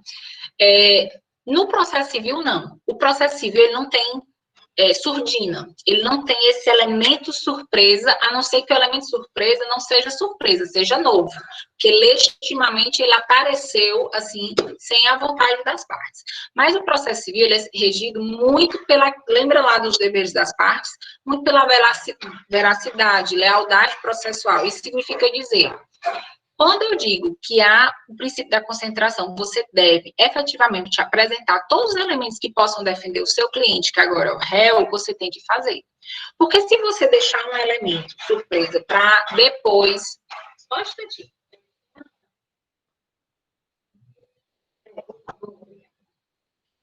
Se você deixar um elemento, não, vou deixar isso aqui, porque se o autor falar na réplica mais alguma coisa, aí eu apresento isso e destruo o argumento dele. Isso não se aplica ao processo civil. Se você deixar uma carta na manga, ou seja, uma defesa que deveria ter sido exposta lá na contestação, mas você queria dar um trunfo mais na frente para surpreender, né? Você vai ter o que a gente chama de preclusão, que é o quê? A perda da oportunidade de praticar ato processual, que nesse caso o ato processual é o quê? Um remendo da defesa, não é possível um remendo da defesa, certo? Então, o princípio da concentração, né, ou da eventualidade no processo civil significa isso. Concentre toda a defesa no momento de apresentar contestação. Se vier outro elemento de defesa depois, preclui o momento de apresentar, certo? Ao ponto que o desdobramento do outro princípio, que é da impugnação especificada, que é exatamente isso, o réu deve apresentar toda a matéria da defesa, mas de uma forma tão organizada que ele deve rebater pedido a pedido. Então, se eu tenho uma petição inicial que tem um pedido, que é a condenação em danos materiais em R$1.000, eu tenho que abrir um tópico para fazer a minha argumentação de direito de defesa, explicar por que aquela tese apresentada quanto ao elemento de danos morais, né, essa indenização, ela não deve preexistir. Então, se o elemento de defesa for superveniente, não existindo a época da contestação, se acontecer isso, Gabriel, é o que eu falei sobre fato novo. Então, genuinamente, o fato é novo. Não é um elemento surpresa. Eu conheci e deixei por conveniência para apresentar agora, né? Nesse caso, aplica-se aquele conceito que eu falei um pouquinho antes, sobre o fato novo. Só se ele for genuinamente, né, ocorrido após o momento de contestação. Aí é possível, tá? Em relação ao princípio da impugnação especificada ou específica, que é esse sentido de rebater, né, um a um dos pedidos, eu tenho que, dentro da principiologia do processo civil, se eu tenho 6 elementos, né, que são 6 pedidos, ou seja, lembra que cada pedido corresponde a uma causa de pedir, ou seja, existe, né, para cada pedido, um relato de fatos e um desenvolvimento de um raciocínio jurídico pertinente, com fundamento jurídico, para fazer um pedido dentro de uma ação. Então, se eu pedir a condenação em danos materiais, em X reais, é porque eu desenvolvi um tópico sobre a existência do dano material. Da mesma forma, se eu fiz naquela mesma ação um pedido de danos morais, é porque lá na fundamentação jurídica, e também, obviamente, eu relatei isso nos fatos, né, eu fiz uma causa de pedir, que eu sustentei uma tese da existência, por que existiu, no caso concreto, aquele dano moral, né? Nessa situação, da mesma forma que a gente faz com preciosidade, representa o autor, né? Um fundamento jurídico e apresenta um fundamento, um fato, um fundamento para fazer o pedido ele não surge do nada, ele surge depois que a gente desenvolve um raciocínio jurídico na peça. A petição da contestação também segue essa ordem, agora no sentido de refutar.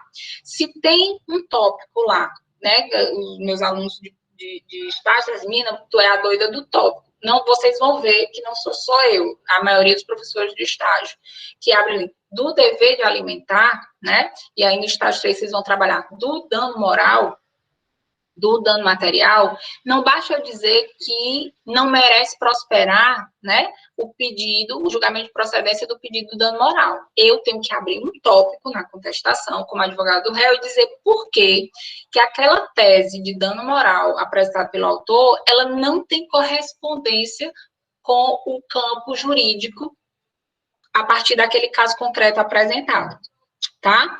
Então, esse é o princípio especificado. Não é você só refutar o pedido final, que não deve prosperar. Você tem que desconstruir o fundamento jurídico que o autor criou lá. Da mesma forma que ele apresentou uma tese, como é que o caso concreto se aplica o dano moral, né? Você também vai fazer esse contraponto, né, para refutar dentro da peça da contestação. Pois bem, diante disso, né, a gente tem que não é possível, essa impugnação especificada não é só ponto a ponto, é um ponto a ponto, detalhadamente também, para desconstruir, a partir de um raciocínio jurídico, um outro raciocínio jurídico. Isso significa dizer que não basta eu abrir uma contestação e dizer o seguinte: não merece prosperar o pedido tal, não merece prosperar o pedido tal. Eu sempre tenho que desenvolver por que não merece, e por isso que eu falo em tese jurídica.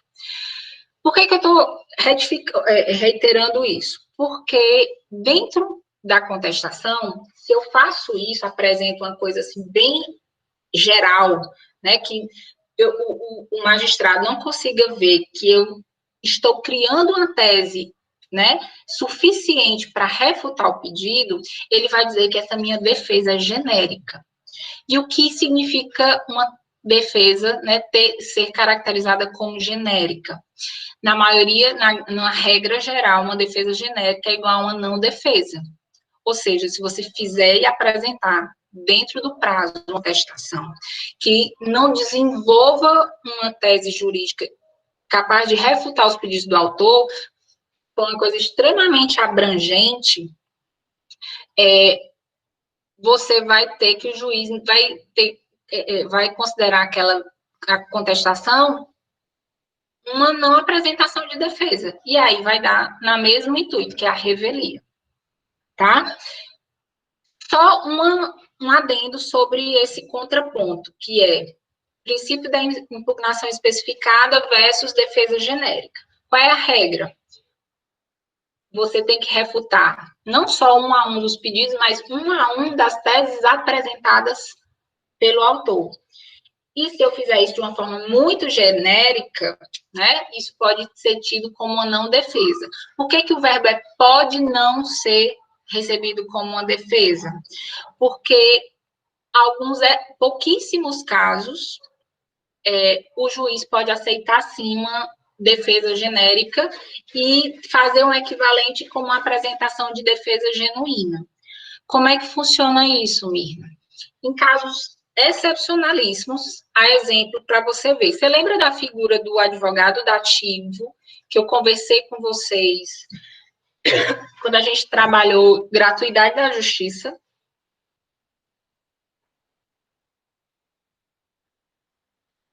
Quem é a figura do dativo? Em que condições o dativo aparece na vida das pessoas?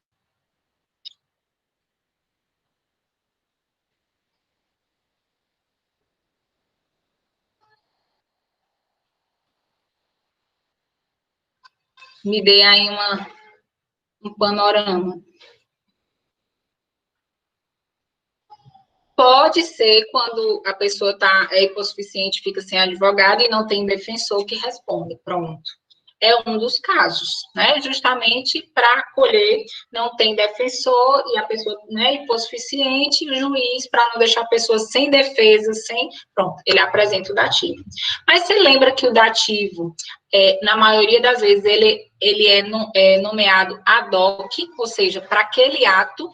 Tanto é que eu acho que eu brinquei com vocês, disse assim, às vezes a gente termina a faculdade, tira a carteira da OAB, vai passear lá no Fórum Clóvis Bevilacqua. E aí fica andando, aí o juiz pode abrir assim, vem aqui, doutor, né, venha para cá, vem aqui responder essa ação, porque, ou melhor, vem aqui responder por essa audiência, porque o advogado não veio, o defensor público também, né, não se apresentou. Tá. Vou explicar. Tá.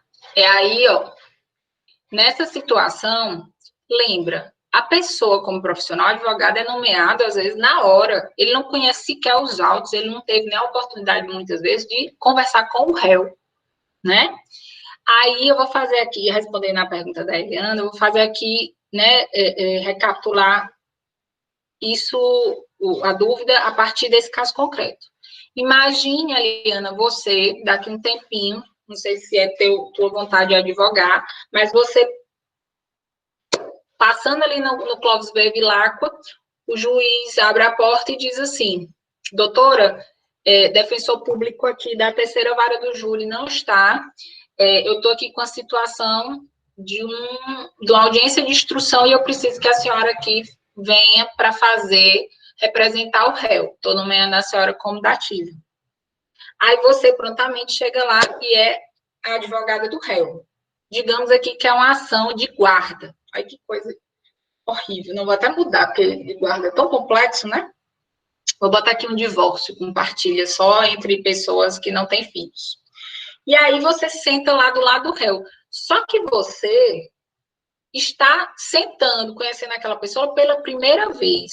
E o ato é para que você, de alguma forma, o defenda. Defenda aquela pessoa, conduza uma audiência em favor daquele réu, que você é advogado da ativa. Você tem como fazer isso a miúdes? Você conhece o processo para o juiz, nessas condições, exigir de você que você elabore, por mais brilhante que você seja, que você elabore uma tese muito particular aos pedidos do autor, né?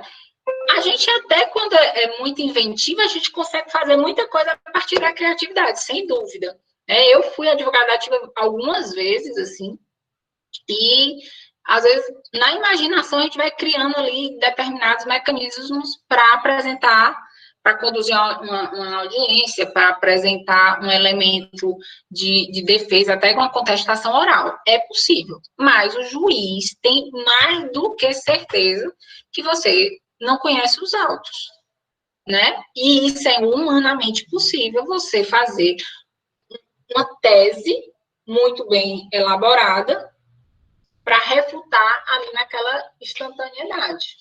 E aí, só se tiver a bola de cristal, a pessoa muito, né, de muita premonição, já chega assim, hoje vai ser assim, aí você já cria a defesa. Pois bem, mas a vida real é que o juiz também não espera que, nomeando você ali para aquele ato, você tenha suporte suficiente para fazer uma defesa muito rebuscada ou até detalhada o suficiente para cumprir o princípio da impugnação especificada. Isso significa dizer que se você sentar ali e se o juiz pedir para você apresentar uma contestação oral, porque o advogado do réu, que era suficiente, sequer foi, ou o defensor também não apareceu, você pode sim fazer o quê? Você lê ali 10 minutinhos do processo e dizer, desse pedido não merece prosperar, e aí você apresentar uma rejeição, refutar esses pedidos de uma forma realmente genérica. Mirna, mas tu acabou de dizer que a defesa genérica, dessa forma que eu vou só pedido a pedido, sem fazer também uma argumentação jurídica forte, robusta, é igual a não defesa. Falei para a maioria dos casos, é a regra, é uma não defesa. Mas no caso do advogado dativo, que é esse que é nomeado, né, de última hora para aquele ato, o ad hoc, a apresentação dessa defesa, assim, abrangente, bem geral, é tido como uma apresentação de defesa válida. Então, o réu não vai ser mais revel. Não estou dizendo que ele está sendo bem defendido, porque, né, diante dessas condições, você poderia prestar uma defesa muito melhor se conhecesse o processo e tivesse mais tempo. Mas, em condições, assim, excepcionalíssimas, sim, é possível fazer defesa genérica. E um dos casos é o dativo, tá? Advogado dativo nessas condições. Segunda exceção dessa possibilidade, de apresentar uma defesa assim, bem abrangente, um quase, não merece prosperar os pedidos do réu, do autor, porque aí você faz também um amparo bem geral. No caso do curador especial. Quem é o curador especial, Mirna? É uma figura muito parecida com o advogado ativo. Mas qual é a grande aí, né, talvez diferença entre um elemento e outro? É que o advogado ativo, ele geralmente é nomeado para um ato, né? E o curador especial, ele tem esse nome de curador porque ele é nomeado para acompanhar o processo, mesmo sem conhecer o réu que ele defende. Então, a figura do curador especial geralmente é nomeada no processo, ou melhor, nomeado no processo, quando o réu foi citado por edital, né, que é aquela situação de citação ficta, e não apareceu. E aí, né, sabendo que a citação ficta, em especial a mais ficta delas, por edital, o réu certamente não vai tomar ciência, o juiz, né, por uma questão de segurança jurídica, de respeito à contraditória, ampla defesa e também do devido processo legal, ele nomeia uma pessoa que aí, no caso, é defensor público, para acompanhar o processo. Então, Mirna, nesse acompanhar o processo, esse defensor, que agora eu vou chamar de curador especial, ele sequer tem contato com o réu? Ele sequer tem contato com o réu. Ele é nomeado justamente nesses casos, que o réu é citado fictamente e não aparece, mas por uma relação, né, do garantismo às normas, né, do procedimentais constitucionais do processo, o juiz nomeia um defensor, agora com esse particular nome, curador especial, para acompanhar o processo. Ele é defensor público, Gabriel, está no pacote do concurso, né? E aí é aquela história. Mirna, ele pode apresentar uma contestação?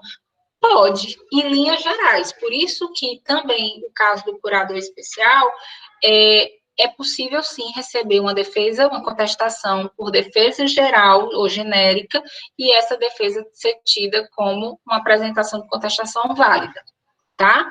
Então, olha que casos excepcionais. Pode ser, no caso do curador especial, que é essa figura que sequer tem contato com o réu, porque ele foi citar fictamente e não compareceu, e aí o curador é só para ver se foi respeitado o procedimento correto. Se, por exemplo, era um caso de intimação do Ministério Público, intimou. Então, a defesa é muito regida em cima de mecanismos processuais, e não necessariamente de mérito, que é esse contraponto das verdades, porque o curador especial não conhece a verdade do cliente dele, né? Cliente, né? A pessoa que ele representa. Da mesma forma, o advogado ativo, né, que é nomeado ali ad hoc, né, ou seja, naquele momento para aquele ato. Então, por isso que essas duas defesas, elas podem sim ser, essas contestações podem ser de uma forma bem geral, tá? Não, o curador especial, geralmente, ele é defensor público, Eliana. O advogado ativo é que é, de fato, um advogado de carreira, né, um advogado particular, né, ou então da iniciativa privada. O curador tem mais a figura do defensor. Mas o curador, na verdade, o que né, eu posso fazer esse levantamento é essa figura que sequer teve contato com o réu, porque o réu foi citado fictamente e não compareceu. Tá? O advogado ativo geralmente tem contato com o réu, mas de uma forma muito, assim, abrupta, muito de supetão. Então, disso tudo é para ficar. Para as outras situações em que as pessoas vão representar réus e vão apresentar contestação, eu tenho que fazer uma contestação capaz de construir um raciocínio, né, de fundamentação jurídica e raciocínio jurídico suficiente para desconstruir os pedidos do autor, nos seus fundamentos, mas também no seu pedido final, que é aquele que a gente coloca na parte dos pedidos da petição inicial, excetuando, né, as defesas genéricas que são apresentadas por esses dois elementos, advogado ativo ad hoc e curador especial, que pela imprevisibilidade, pelo supetão, pelo distanciamento com o próprio réu, né, podem sim apresentar uma defesa genérica, e essa defesa genérica ser aceita, ser viável para o processo, apesar de substancialmente ela não ser a melhor forma, né, de defesa, mas é uma defesa diante dessas condições. Dúvidas até aí?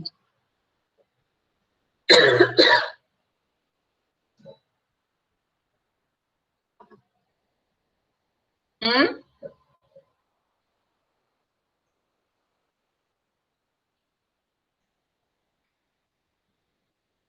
Não consegue provar que realmente pagou o benefício. Peraí. O ciclo da contestação. Olha o que não foi posteriormente na apelação. Tá. Ana Paula está trazendo dois elementos aqui. Ela está perguntando se, na época da contestação, vê se é isso que você está perguntando, tá? Se na época da contestação, uma seguradora fez a defesa, né? O autor disse que não consegue comprovar realmente que pagou o beneficiário. Tá, ou seja, o beneficiário está dizendo que não recebeu, na época da contestação, a seguradora não tinha nenhum documento que conseguia comprovar isso, perdeu a demanda, o juiz de primeiro grau mandou condenar, e aí a seguradora recorreu. Na fase do recurso, a seguradora conseguiu documentos que comprovem isso. Se isso é possível, fazer uma complementação. Isso é realmente a desconstrução, em parte, do princípio da eventualidade, né? Nem da impugnação específica, da eventualidade, né? Porque passou o momento. Mas vai ao encontro do que o Gabriel trouxe. Por quê? Porque a relação do fato superveniente. O que é possível, sim, aceitar depois da defesa? Se o fato ocorreu depois da contestação, e aí no exemplo, se eu estou entendendo bem, você está trazendo que foi em fase recursal, se isso só ocorreu, essa prova só foi possível apresentar agora em fase de recurso, é possível, sim, essa nova prova, né, na verdade é o comprovante, ser elencado como fato novo. E como fato novo, que é um fato que ocorreu ou depois, né, da contestação, ou um fato que só se teve acesso, pode até ter ocorrido antes da contestação, mas o acesso desse documento só foi possível agora, se a seguradora conseguir comprovar isso, olha, é porque naquela época eu não tinha como ter acesso a isso, mas agora eu tenho, pode sim, certo? Pode sim, porque é tido como fato novo genuíno.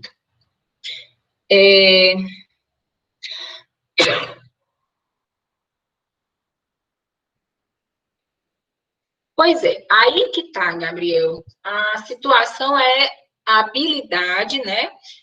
Não é nem a habilidade, é a forma que esse elemento novo vai ser trazido para o processo. Porque eu concordo com você, seria muito fácil cada um dizer que não tinha acesso, e aí, quando achar oportuno, dizer assim, tá aqui no documento, quando a gente sabe que desde sempre a pessoa tinha mão daquilo. Então, nessa situação, é por isso que uma prova, quando vem depois da contestação, ela é sempre apreciada pelo julgador, para o julgador analisar se, eventualmente, ela é um fato novo. Porque, senão, o juiz também, se ele entender, não, isso aqui ele tinha desde sempre, né?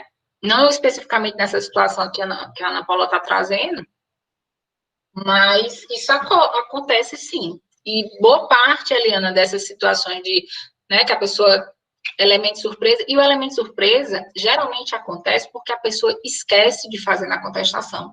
E aí ela quer agora utilizar de uma teoria que é fato novo, mas não, é porque ela realmente esqueceu. Aí quando apresenta a petição dizendo que é fato novo, que o juiz aceite, o juiz vai avaliar isso. Muitas vezes tem muito a ver com litigância de má-fé.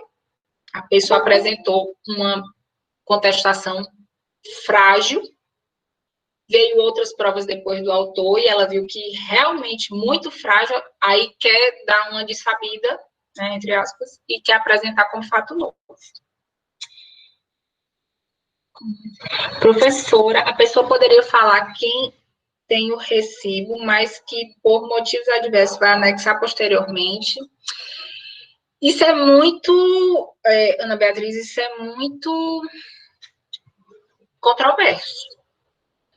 Porque se eu sou regido pelo princípio da eventualidade. E no processo civil não deve ter surpresa. Na verdade, tem que ter lealdade processual, ou seja, as partes devem apresentar os elementos que têm para defender os seus direitos.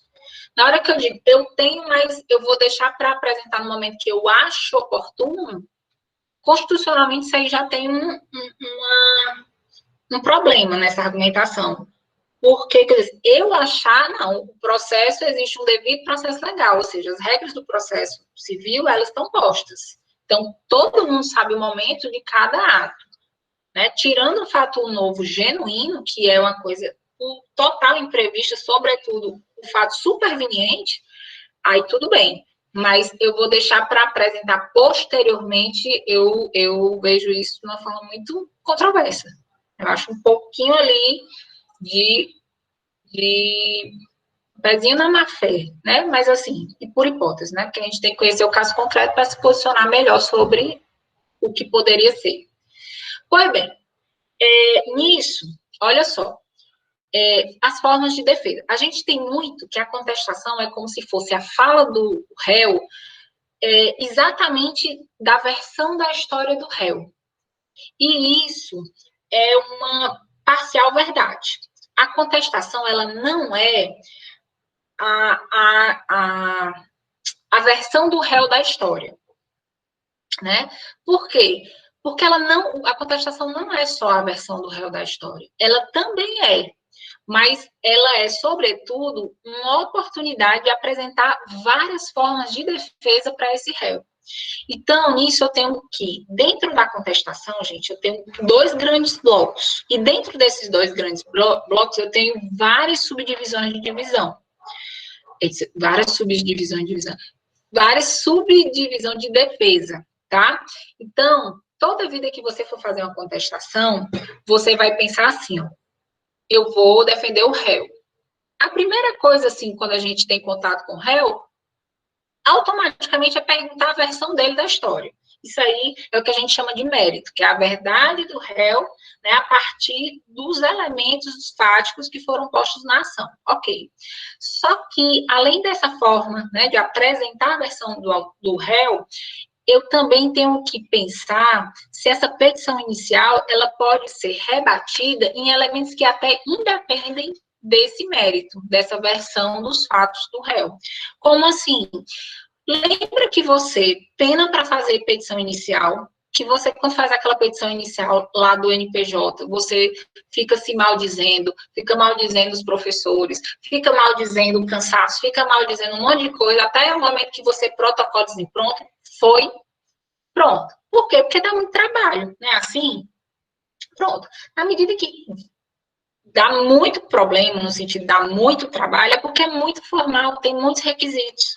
E nessa medida, quando você vai fazer a contestação, você tem que pensar nisso. Será que o patrono do autor foi tecnicamente e processualmente correto ao peticionar? Porque se ele não teve o mesmo esmero que você tem para fazer uma petição, muito possivelmente você consiga derrubar esse pleito autoral só mostrando defeitos que constam na petição inicial. Não é incomum, e vocês com certeza vão passar por isso, vocês vão pegar, às vezes, na vida, né, profissional de vocês, petições, assim, meu Deus, eu faria muito melhor. E não é uma coisa, né, essa observação que você faz até mentalmente, não vai ser uma situação porque você é uma pessoa pernóstica, porque você está subestimando a capacidade do outro profissional, não. É porque você, às vezes, tem uma bagagem de formação tão sólida que você consegue ter um olhar crítico muito direcionado e objetivo para detectar erros na petição do outro. E isso, para quem é advogado de réu, é fundamental. Por quê? Porque a gente começa toda a contestação pensando primeiro, antes até mesmo da história do réu, nas defesas que processualmente eu consigo derrubar aquela petição inicial, sem nem tocar na história que está sendo questionada.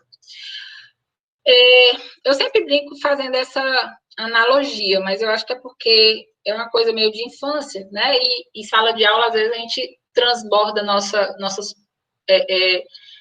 não é nem nostalgia, que nostalgia é lembrar de coisa que não é tão feliz, mas é saudades, né, de infância. Mas vocês, quem gosta, quem da rotina, mingau de maisena.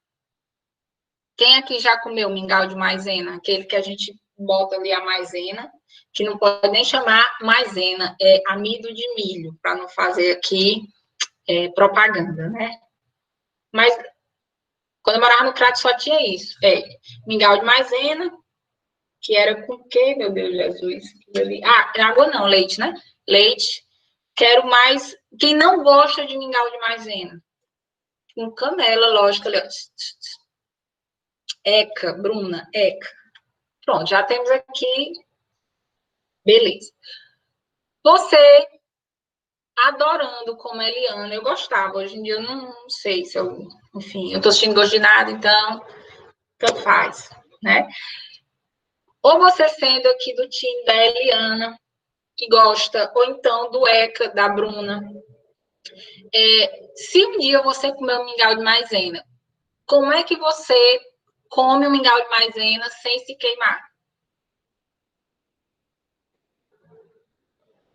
Quem tem essa técnica processual? Pois é, pela beiradinha. Gabriel, coitado, eu consigo ver ele lá no Juazeiro, comendo esse mingau de maisena, porque a gente do Cariri, o povo empurrava massa na gente, né, Gabriel? É, sim. Soprando, assim, pelos cantinhos. E macarrão. Ixi, macarrão. Lá em casa, quer dizer, eu sempre comi demais. Capaz eu também ter comido muito. Pois bem, voltando à questão processual do mingau de maisena. Quando a gente vai direto ao ponto, no mingau de maisena, o que é que acontece? A gente só queima a língua uma vez, porque dói tanto, é um negócio tão desagradável que a gente lembra de comer pelas beiradas. Mirna, o que é que isso tem a ver com contestação? Tem uma coisinha a ver. Primeiro que eu quero que tenha, né? E segundo, por quê? Porque a gente, quando pensar em contestação, o que é o quente? O que é que você fica assim, instigado na hora de fazer uma defesa do réu? Qual é o quente? Você quer logo fazer o quê? O contraponto. Você quer mostrar que o outro, a história que foi contada pelo autor, não tem nada a ver com a história que seu cliente réu contou para você. Você fica instigado para botar logo no quente, já colocar assim o contraponto, fazer assim, ó, a verdade não é essa não. Não fica? Principalmente, né, para quem é mais assim, um entusiasmado acalorado, que gosta, né, de entrar, assim, nesses impasses, né, de uma forma, gosta do impasse, pronto. Só que você tem que fazer com mais resiliência. No sentido de ser um pouco menos passional e mais estratégico. E parar para pensar nessa estratégia da contestação é a estratégia de comer o mingau de maisena. Você tem que começar das beiradas. Não vai direto ao forno, né, ao quente, que é contrapor a historinha de cada pessoa. Senão se queima, como está dizendo a Eliana. Você vai olhar a petição inicial como se fosse a professora Vanessa, a professora Mirna, a professora Melissa corrigindo sua petição. Você acha que ela vai com ódio? Não, ela vai olhar e ver assim, opa, faltou esse elemento tal. Faltou, mas professora, vocês vão sim, sem pena olhar. Não, mas a gente olha assim, ó, faltou esse elemento, faltou aquilo. Porque vocês vão fazer isso na vida, na contestação. Então, imagine primeiro que você está corrigindo aquela petição que você vai fazer a contestação. Quando você identificar as fragilidades processuais, você já tem ali muito da sua defesa que você vai botar na contestação. E é por isso que é pelas beiradas. Você começa pelas beiradas da história, ou seja, nem na história você entra primeiro. Tanto é que a contestação ela tem um corpinho. E esse corpinho, diferente da petição inicial, ele começa por faça primeiro as defesas processuais, essas aí que a gente faz como se estivesse corrigindo a petição do autor. E depois que isso você tiver esgotado, é que você vai para as defesas de mérito, que é esse contraponto da verdade que o réu tem também para pôr no processo. Então, para quem não gosta de mingau de maisena, né, porque eu acho que só 5% da turma se manifestou no Mingau de Maisena, eu trouxe uma saudade mais recente. Quem é daqui de Fortaleza, tem alguns colégios que os professores de biologia eram os fofurinhas, o Santa Cecília tinha os professores de biologia fofurinhas, o Cristo tinha os professores fofurinhas, e o 7 de setembro, que foram alguns colégios que eu não estudei necessariamente todos, mas que eu conheço alguns professores de biologia. E uma delas se você não quer um Mingau de Maisena para pensar na contestação, pense numa célula. E pense naqueles 3 elementos que seu professor de biologia falava sempre. Que era o quê? A célula é dividida em 3 partes. Você lembra ainda? Tá até aqui um exemplo.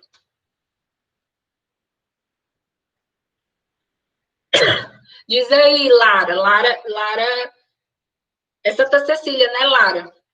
Diz aí. Qual é? Pois é.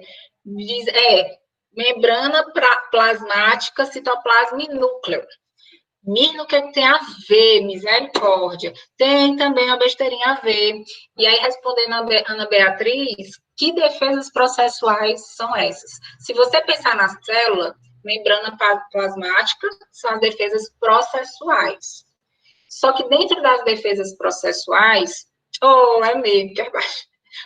Professor Kerbach, fofo. Dentro das defesas processuais, eu tenho uma subdivisão, tá?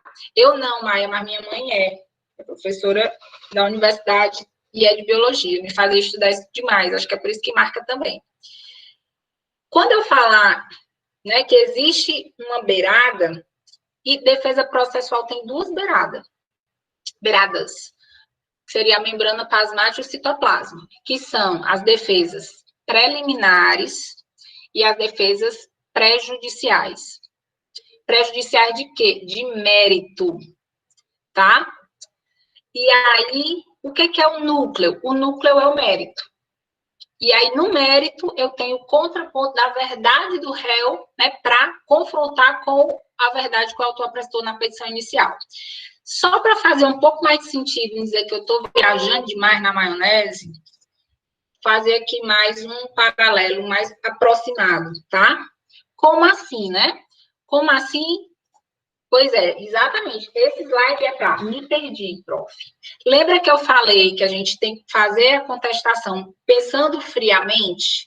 Primeiro, não entrar logo na densidade das verdades, das versões da história, mas sim, você vai fazer um aparato de defesa pensando nos erros que o advogado do autor pode ter cometido,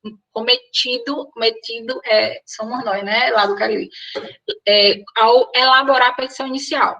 Se eu pensar que eu faço uma defesa partindo, né, dessas questões que não diz respeito à história, mas necessariamente aos requisitos processuais, eu tenho que a contestação. Quando eu vou escrevê-la, eu tenho que fazer, primeiro, defesas processuais que são consubstanciados 2 elementos, por isso que eu falo citoplasma e membrana plasmática. Preliminares de mérito e outra defesa processual, prejudiciais de mérito. Mirna, onde é que eu encontro quais são essas preliminares de mérito? Você vai encontrar lá no artigo, eu vou pescar aqui, porque eu sou ótima de errar.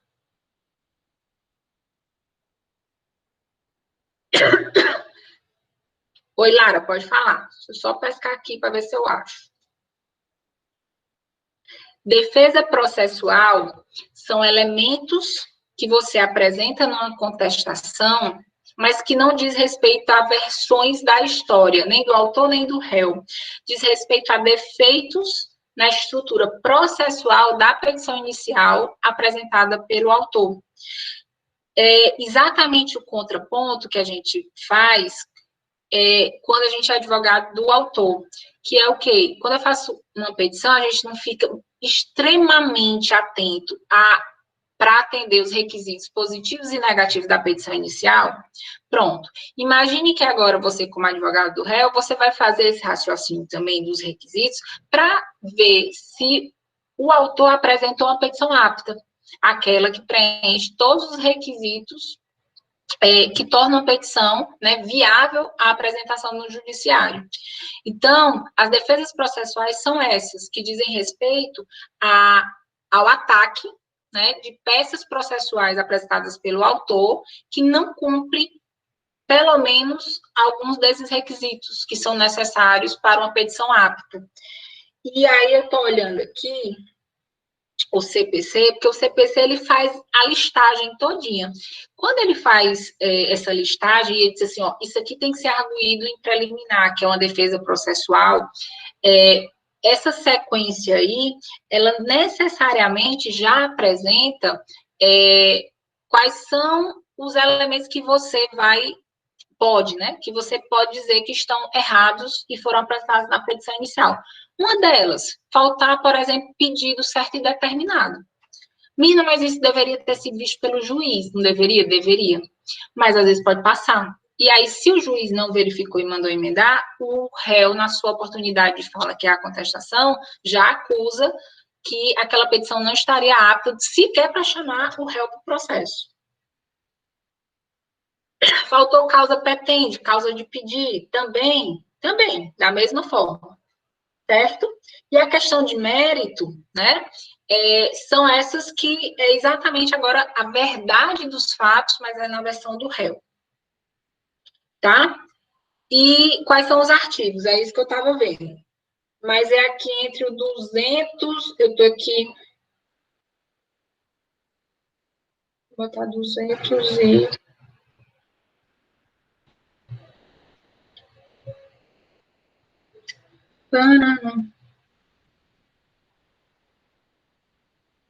Quem achar aí, por favor, Peraí, já sei.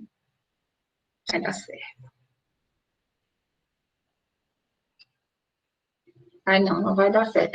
267, linda. Tá? Todas as preliminares estão no 267. Tá? E logo em sequência vai vir as prejudiciais. Aí, quarta-feira, eu vou falar com vocês sobre as preliminares, que é esse checklist que a gente faz de defesa processual, e depois prejudiciais, e falo de mérito direto e indireto. Tá, gente? É isso aí. E dê uma olhadinha lá na prova, tá? Dia da minha prova, eu até mandei o calendário para vocês, não foi? No grupo? Salvo engano, eu não sei se é 26 ou é 24. Deixa eu ver aqui quando é 20. É 24, né? 24. Isso mesmo. Tá? É aquele calendáriozinho ali. Vamos seguir. Sem fome e sem tosse. Sem fome é fácil. Sem tosse é um pouquinho. E descansar. Tá, mas olha, vejam lá as questões de vocês, os feedbacks, e aí qualquer coisa me manda lá pelo Moodle, tá? A tarefinha tá aberta. Da NP2. Da NP2 até já corrigi, eu só vou esperar a quarta-feira pra gente fazer por momentos. Eu não atropelar aí as coisas e fazer tudo com calma também. Lanço e libero. Tá?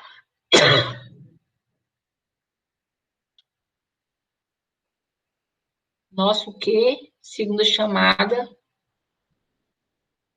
Não aparecendo. Qual segunda chamada? Boa noite, gente. Sim, sai também. Sai todo mundo. Vou fazer que nem eu fiz na NP1. Já libero a NP1 e a NP2 junto. Ou NP1 e NP2 não, perdão. Primeira e segunda chamada. Boa noite, boa noite. Ah, de sábado. Vou liberar a primeira e a segunda chamada, tá? Quarta-feira.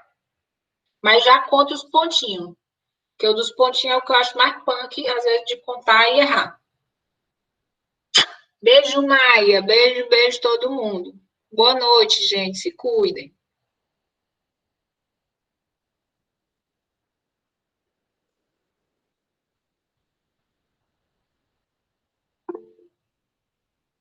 Tchau, Jandervan.